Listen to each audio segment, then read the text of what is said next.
coach's responsibilities to those kids, or is it just you got your free education, that's enough, and get away from me? One of my take on it, Michael, is this: is that we give the coaches and all the employees of the athletic department a lifetime of financial security, but the players get 4 years of school, which is great, but I think it has to expand from that, and especially I think it should have to do with health care and a lifetime of educational opportunity, if not paying the players. Does that have any traction around the country at this point? Well, I think the Northwestern thing is big nationally, but also there's this Ed O'Bannon lawsuit that's going on where he had sued because they were using his likeness in these video games. Right. And I think they won that suit. Yeah, like a player can't sell his autographed jersey, but a school can, and that's quite and a player can't sell his image, but the school can, and so it does have to do with workers' rights in a way, I think. But my take on it is let's tie it into education, let's tie it into healthcare. And if we're going to give the DePaul coach or the Illinois coach a lifetime of financial security, let's reach out to the players and at least give them educational security and medical security, which is something that the coaches have instantly when they make $1 million a year. Russ, you're such a great example coming back here to support your player like this and to help host this incredible benefit. I'm sure it means everything to him. So thank you for being a decent human being. How's his spirits? I know you saw him yesterday. Well, I thought, I've been talking to Dorothy Gators, and I hadn't seen him, but just had talked to him, and I was just scared that he was putting on a good face for me. Everything's fine. I'm going to make it through this. But it's remarkable. Partly, those people at the Rehab Institute of Chicago. I've never been there. I hear it's a good place. It's amazing. Like I get off the elevator and there's this aerobics class going on, and half the nurses are two nurses were standing on tables dancing with the people who have had spinal cord injuries. Wheelchairs, they're spinal cord injury people, and so it's really a remarkable place. And they all sort of know Shawn's story, but they're not typical. They're not at all typical from what I've seen in hospitals. They're sort of a fun bunch. I sort of want to go down there with a six-pack this afternoon. But his spirits are pretty good, and I think a lot of that has to do with the people down there. He says he's going to walk again, and he's going to play in next year's benefit game, and those kinds of things. He has no feeling in his legs, but he gets spasms once in a while, and that's a very small ray of hope, I think. Well, we are very lucky to have the Rehab Institute here because it is nationally recognized as one of the best, if not the best, at what they do.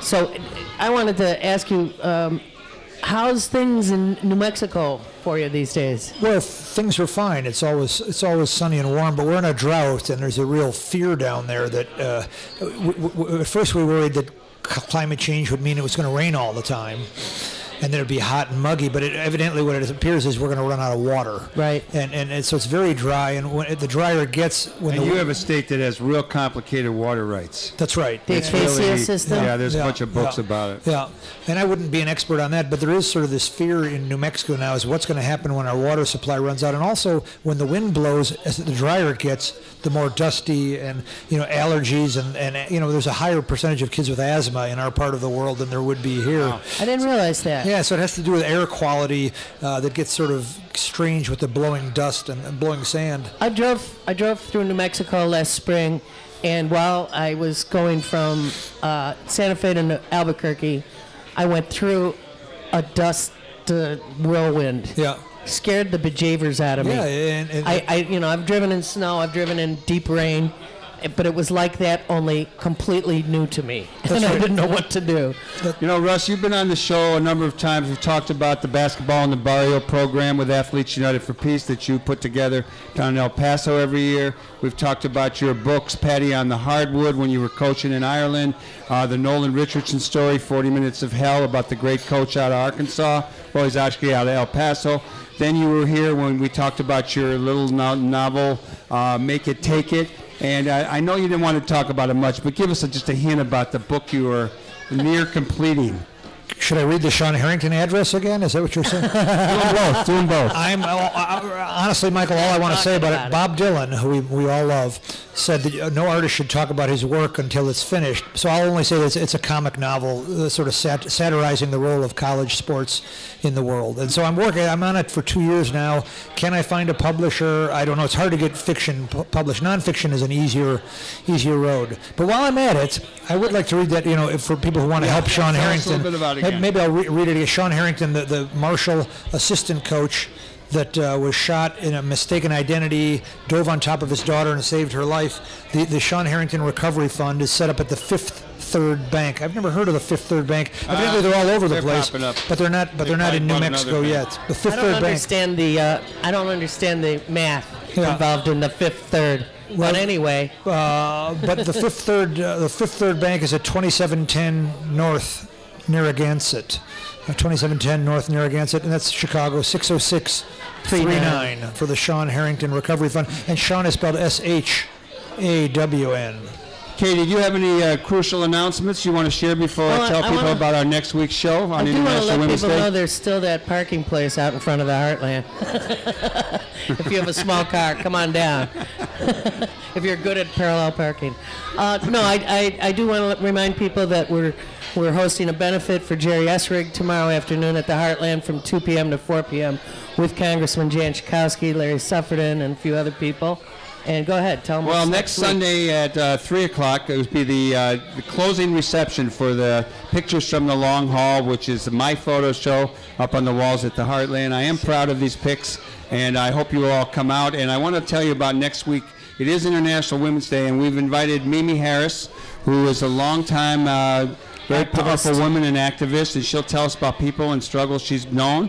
And we're going to have Alice Weinreb, who's a food activist and Loyola history professor. And we're going to have 3 women from Women and Children First Bookstore. Well, the we're going to have Ann founders Christopherson, great story. An employee Jill Kwan-Fang, and Linda Boudon. How do you pronounce that, Kate? You say Ann it. Christopherson Right and Ann Boubon. No, the other one. I don't know the third gal. I'm going to meet her on Saturday, but I only say the ones I know how to say. And we're real excited about having Ann and Linda because they have run an incredibly important institution for 30 years, and they're doing the right thing, trying to find somebody who can carry it forward. All right, and I want to thank all the people who make this show possible. Right here on the scene, we have Mary Wozniak, we have Paul Wozniak, we have Hal James, we have Grant Steskel. And downtown, we have Nolan Chen. We have Dan Kruger over there. So we encourage you all to do good in the world. We do have 1 more minute, so make another announcement. Go ahead, Russ. Well, I'll just say the Shawn Harrington Recovery Fund is at the Fifth Third Bank, 2710 North Narragansett. You can see why I'm good at this. No, Russ has sent me 20 emails and Facebooks on this. I'm not even on Facebook much, but I've been on every day trying to help Shawn Harrington. It's 60639 for the Shawn Harrington Recovery Fund. Can I do the part where you say, do good in the world. The world needs all the good that you do, and all power to the people. Since I got the time, I'm going to say time to take the chain from the brain, time to get back in the people's game. Time we move it from the lower level to the higher, from the shallower to the deeper, from the one-sided to the many, and from the abstract to the concrete. All power to the people. All power to the people. All power to the people. All right. All right. Thank you, Nolan. Thanks a lot. We'll see y'all next week. Over and out. You're listening to 88.7 WF.